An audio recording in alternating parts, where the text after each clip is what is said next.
Most people in life are looking for how do I make a living and how do I make a retirement. Well, typically we go to school for our primary education. Then we go into a specialty program, usually through a trade school, a junior college, or an actual university. Once we get through the program, we establish whether or not what we've studied actually has a value in terms of employment, in terms of earning an income, in terms of generating revenue for ourselves and eventually our loved ones. What we often determine is that what we went to school for, at least those of my generation, isn't actually what we're doing officially. I might have gone to school for journalism, but I'm not always using my journalistic skills. I put my writing skills to the test in writing books, writing pamphlets, writing training manuals, writing standard operating procedures, writing quality assurance programs, and openly, it worked pretty well. I also utilized my scripting capabilities in marketing of texts, in developing of video scripts, and openly in doing other things like teaching the Japanese language. I learned how to create a system that would help people to learn it fairly quickly, fairly efficiently, and that they would probably remember for a lifetime.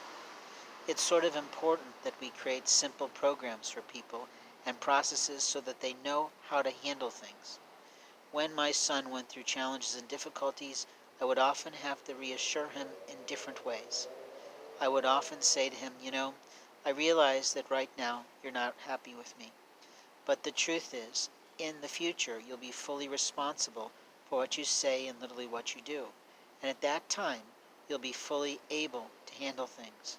But right now, since you're living here, since you're a part of my world, I need you to pay attention to the rules because in life, people are not going to make all kinds of graces and extend all sorts of grace to you because you're not feeling good. They're not going to open their hearts, minds, and souls every single time because at some point they will forget what your special conditions are. But in life, when we're trying to make a difference, we have to learn to manage our problems, manage the issues we face, and openly sometimes learn how to find the right medical professionals to help us in life. Once we've done that, we often become perfectly on track with our life. It's sort of like the people who lose a significant other or spouse. They're going through a period of loss. There are stages, of course, of grief that go along with that. There are programs that people can go to attend at local churches and other places that talk about grieving and talk about going through the loss of a loved one or talk about going through the loss of any person who's a part of their life in any significant sort of way. You see, a person can just have been with you for a few months, but they can impact your life for a lifetime. There are other people we've known for a couple years, but then we can't get them out of our soul because, in truth, they made such a difference in how we felt and what we feel like in life, and openly they did something within our soul situation that made us say, I can't possibly live without this person in my life. When we're simply talking about how to make a living, it's totally different than saying, how do I find the right person for my life? There are plenty of people that look good and feel good and smell good, but that doesn't mean they're right for the long term. There are plenty of players who know how to play a girl into a situation where they think that marriage is the best direction, and then they discover after 6 or 7 years that their significant other is no longer loyal, that they're not paying attention, and that frankly, they're doing their own thing without really thinking about their other partner in life. Everybody matures through a relationship. I was in a relationship for a very long time in college, and openly almost all the years that I was there. It fell apart when college was over, and that's pretty typical. I also have had relationships with people in my workplace.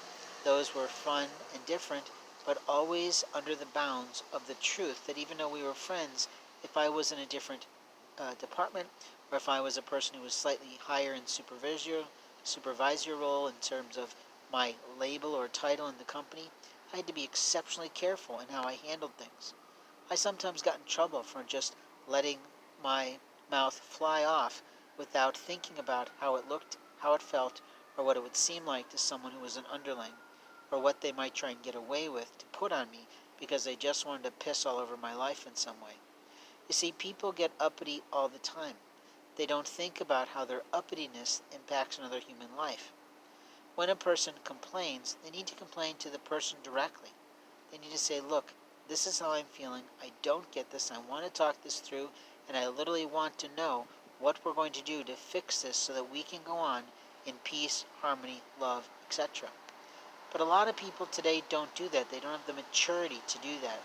They play hard, they entice people, they get men interested in them, and then they act like they did nothing at all to incite or enlist or empower someone to feel like they're special in their life. It's amazing how many times I've had women say, oh, I'm not interested in him, and I'm sitting there thinking, why not?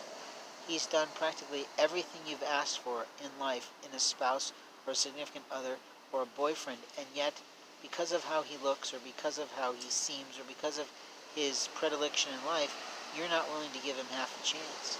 So you end up going for the moron, the fool, the one that doesn't really feel right, but the one that looks right. You see, there's a difference. When someone feels right, you know just how to relax.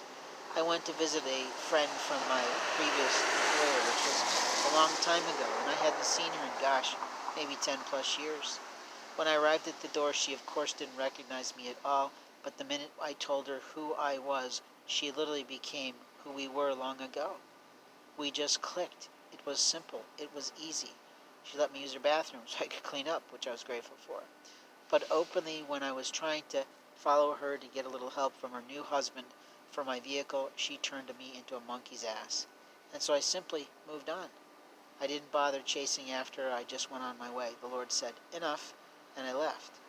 You see, I move at the hand of God, and the person that I love has to be willing to sit still and just relax and enjoy the day, enjoy the moment, enjoy the people, enjoy the exploration, enjoy the adventure, enjoy the ability to travel and live simply. And the reason we need to live simply is because we can't take it all with us.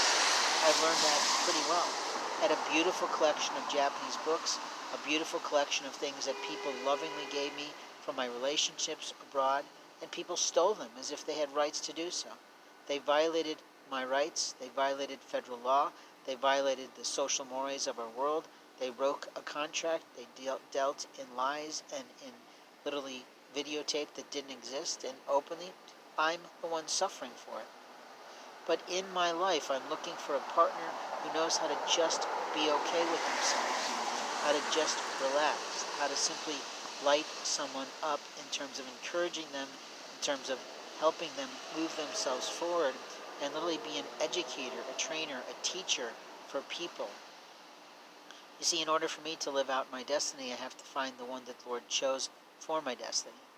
And when I get information every single day of, pick that up, she's going to love that, pick that up, she's going to need that, pick that up, you need to get that, pick that up because you're responsible for that, it's exhausting when she's not here to hear it all, to see it all, to explore it all, to experience it all, and to know it all is not the point. To feel is important. You see, I can listen to God all day long, but if the one I love doesn't listen to the Lord at all, there's a fool's errand that's occurring. It means the Lord has made a plan. His angels know the plan. They literally have written the book. They know the Akashic record, and openly we're still sitting here waiting for her to show up. What the hell kind of person is that? At the same time, the woman I love have done things to damage my life, literally ruin my reputation, destroy my actual name, and at some point you want to look at her and go, what the hell were you thinking? Did you ever talk to me about the situation, or did you just monkey ass this whole thing into a big little mini drama so you can benefit somehow socially, emotionally, psychologically, intellectually, but definitely not spiritually? Because if you were handling things spiritually, you'd be talking to God about this all day long. You'd be praying for peace, you'd be praying for safe passage, you'd be praying for opportunity, you'd be praying for lovemaking, you'd be praying for all sorts of things, but war. You see, you can make peace or you can have war. Making peace is far better, making peace is far more enjoyable, and making peace is far less stressful. But people like drama. They like to create drama. They like to be in charge of other people's lives, And the absolute truth is that is the fool's errand of the world. That people, especially women, want to control another human being's life without thinking about how it looks to God. The Lord has put people on a lesson schedule.